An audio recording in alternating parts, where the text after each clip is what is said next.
Welcome to the channel. The topic we are discussing today is the don'ts of every good relationship. How we can build healthy relationships with people. First point on my list is don't be judgmental of people. To be judgmental of people is to be conclusive about them. To put a label on people and say you're this. You give them a name and say you're this, you're dirty, you're lazy, you're... I don't want to use bad words. You get the gist already. You don't want to be like that. You want to be the person that helps your partner to make a difference in their life. You want to be the person that they can look back and say, if not for my partner, my life would not be this wonderful. I have actually become a better person because of you. That's what you want to be in people's life.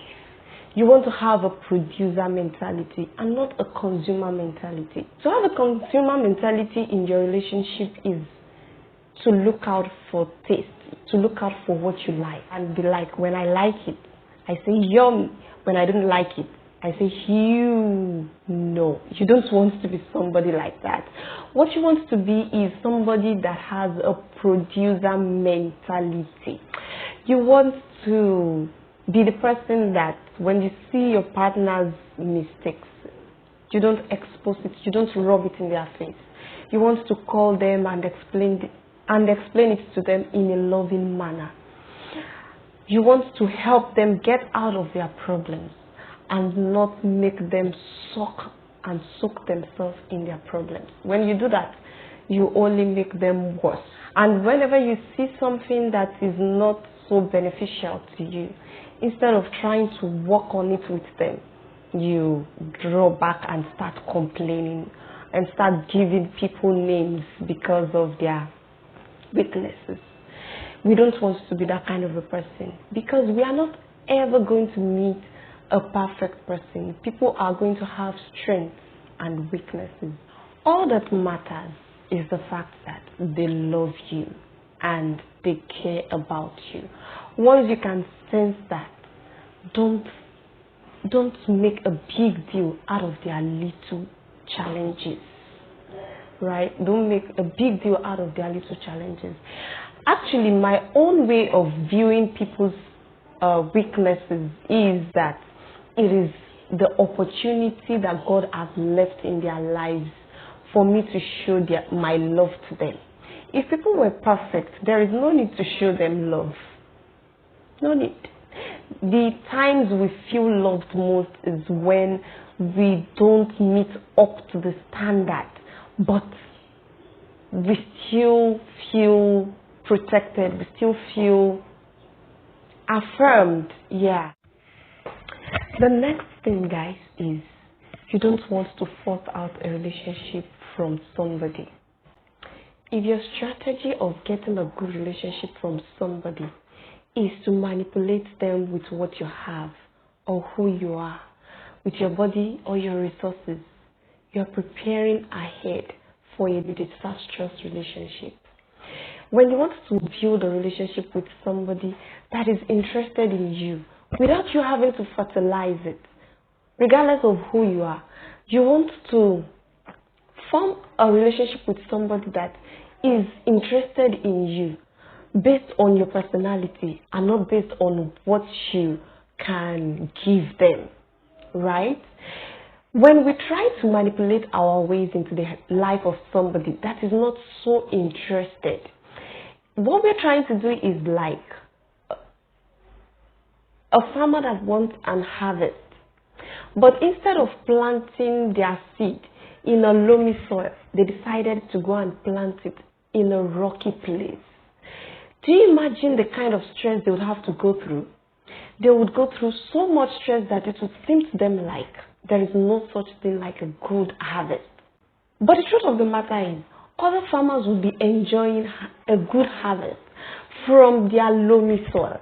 It is you that chose to go and plant in a rocky place. So if somebody's heart is not open to you, it is like having a rocky soil. You don't want to do that to yourself. So the best thing you can do for yourself if you're working towards getting a good relationship is choose wisely. Choose somebody that is interested in you as much as you are interested in them. In case you are a married person, you've already gotten yourself involved with somebody that is not sensitive to you. You have tried to explain yourself to them over and over, but there is no change. The principle still remains. See that they are naturally not interested in being connected with you. They are naturally not interested in being sensitive towards you. It may be painful, but leave them alone. You cannot force anybody to care for you. Having a loving relationship with somebody is a gift. When they don't have it, they can't give it to you. So my advice to you, if you find yourself in such a situation, is try to fill up that hole in your heart with other activities that you may enjoy. Capish? So moving on now. Next point is rigidity. Some people are so rigid that things have to be done the way they said it, how they said it, and exactly how they said it. You're just going to frustrate the other person. They are going to eventually give up because you are making it all about yourself. It is supposed to be a two-people thing. We are supposed to watch out for what makes each person feel like they are winning in life. If you make it about yourself, the purpose is forfeited.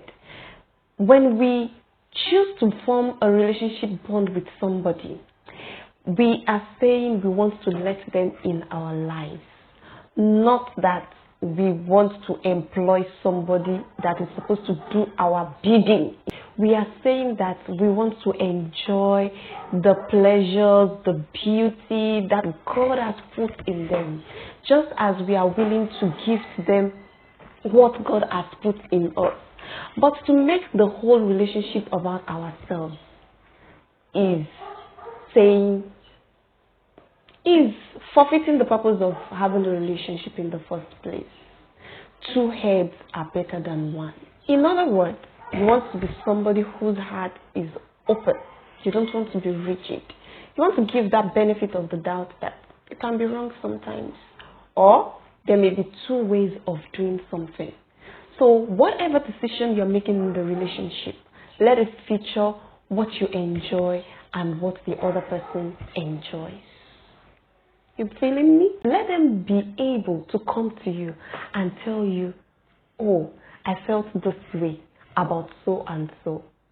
If you have an opinion, make it open enough that your partner can tell you their views about it. That is what cements the relationship, because each person gets to communicate their own quota. They get to communicate what they think. Involvement boosts commitment.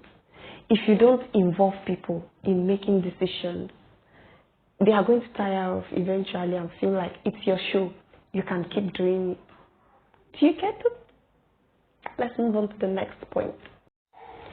And the last point on my list is that having a relationship is a hearty affair.